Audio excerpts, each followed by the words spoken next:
Good morning, I'm Tips Mahoy, and this is ArthIntel Morning Edition. Coming up, car carrying explosives crashes in Amsterdam after police chase. Developing, 6.8 mag quake shakes southern Japan. More heat threatens wildfire fight across southwestern Europe. That plus a check of the weather across the country. Emergency services, including police and military, are on the scene in the Oostdorp neighborhood of Amsterdam after a car reported to be carrying explosives crashed following a police pursuit.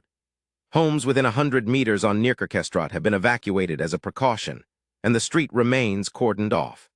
According to Dutch outlet RTL, the vehicle's occupants, described as several young men, fled the scene and are still at large.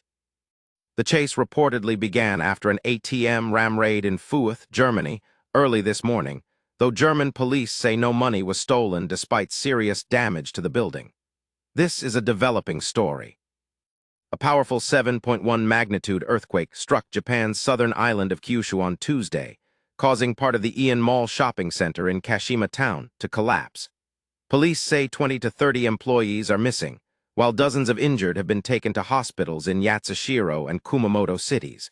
A tsunami advisory was issued for coastal areas of Kumamoto Prefecture, but was lifted within 2 hours. Prime Minister Sani Takaichi said there were reports of damage to roads, bridges, buildings, along with blackouts and fires, though details remain unclear. A train also derailed at Yatsushiro Station, and stone walls were damaged at Kumamoto Castle. French authorities ordered nearly 4,000 more people to evacuate Tuesday from Atlantic coast tourist sites as rising heat threatens firefighters hold on a massive blaze west of Bordeaux. The Gironde fire has burned 420 square kilometers, and officials say it's stabilized but not extinguished, with 93 firefighters injured so far. Across France and Spain, roughly 330,000 people have now been displaced by fires of exceptional scale, including in Spain's Avila region, where a blaze has become the country's largest on record at over 500 square kilometers. Spain's interior minister says at least 13 people have died in wildfires there this year, as both countries brace for extreme heat that could fuel new flare-ups. ArthIntel Headline News is brought to you in part by Toolbox Development, AI web development and marketing. Learn more at toolboxdevelopment.net. We'll be right back. President Trump has publicly criticized Israeli Prime Minister Benjamin Netanyahu for the second day in a row, just hours before the two were set to meet at the White House. In an interview with Fox News, Trump said Netanyahu should have raised concerns over Iran's underground Pickaxe Mountain nuclear facility with him privately rather than going public. Trump suggested Netanyahu was highlighting the site to push Washington to stay involved in the conflict with Iran, saying, "I don't need Bibi to tell me," and that the U.S. already knows exactly what's happening there. He also warned the U.S. would take it out very easily if Iran doesn't reach an agreement with Washington. President Trump says he is directing his administration to allow all U.S. airline carriers to fly directly to Lebanon, announcing the move on Truth Social after meeting with Lebanese President Joseph Aoun in the Oval Office. Trump said Lebanon has been a very mistreated country for a long period of time, praising its people as professors, doctors, lawyers, great intellects. He also referenced ongoing efforts involving Hezbollah, saying, "We've done some things that I think the world will take notice." President Aoun, for his part, thanked Trump for the visit and for a signed framework the two sides say aims to end hostilities between Lebanon and Israel. President Trump visited General Motors Milford Proving Ground in Michigan Monday, crediting his administration's trade and regulatory policies for a resurgence in domestic auto manufacturing. GM is investing $4 billion to expand U.S. production, shifting Chevrolet Blazer output from Mexico to Tennessee and adding Equinox production in Kansas, moves the company has tied to Trump's tariffs. The White House says the administration's regulatory rollbacks, including resetting fuel economy standards and rescinding the Obama-era endangerment finding, have cut costs for automakers and consumers. GM also raised its full-year 2026 profit forecast, citing strong demand for pickups and SUVs.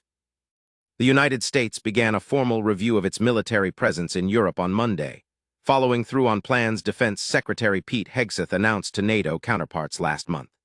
Defense Under Secretary Elbridge Colby said on X, "The review is meant to push NATO, irreversibly, toward Europe taking primary responsibility for its own conventional defense, calling the goal a stronger, more equitable, and sustainable alliance.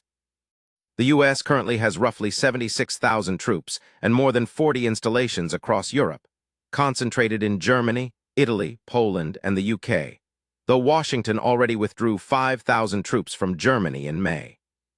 Congress has set a statutory floor of 76,000 troops, limiting how far the administration can cut unilaterally, while NATO leaders including Secretary General Mark Rutte have said Europe must reduce its reliance on the U.S. security umbrella. ArthIntel Headline News is brought to you in part by Toolbox Development, AI web development and marketing. Learn more at toolboxdevelopment.net. We'll be right back. Edwin Diaz is set to be activated by the Dodgers on Wednesday, ending a 3-month stint on the injured list following elbow surgery. The right-hander, who has saved 20 or more games 7 times in his career, has just 4 saves so far this season. His return figures to push Tanner Scott, who has racked up 16 saves with a 2.32 ERA this year, back into a setup role. Diaz signed a 3-year, $69 million contract with Los Angeles last December and is expected to reclaim the closer's job outright, having pitched well on his recent rehab assignment.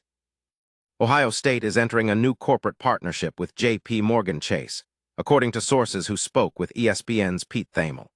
The deal includes jersey patches across all 36 Buckeyes teams and is expected to generate nearly $17 million a year for the athletic program, a figure believed to make it one of the biggest non-apparel corporate deals in college sports, and bigger than many NBA jersey patch deals.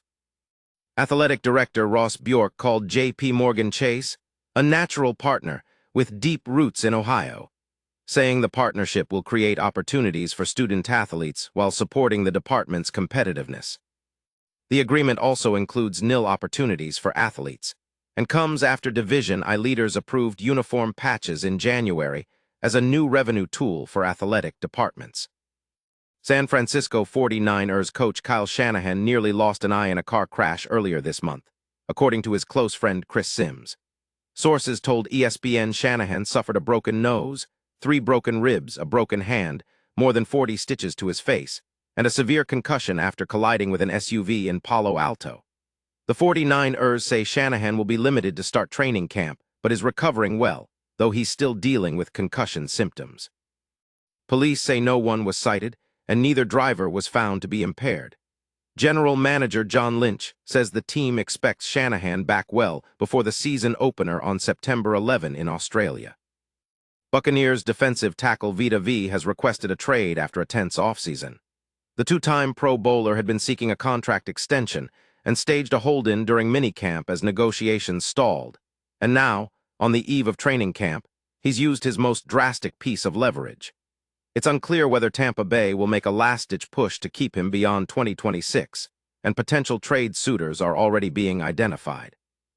ArthIntel Headline News is brought to you in part by Toolbox Development, AI web development and marketing. Learn more at toolboxdevelopment.net. We'll be right back. And finally, here's a look at temperatures across the country right now. It's hottest in Dallas at 89 degrees, while Seattle is the coolest spot on the board tonight at 61. That's ArthIntel Morning Edition for now, 11 stories coast to coast. I'm Tips Mahoy for ArthIntel Signal Over Noise.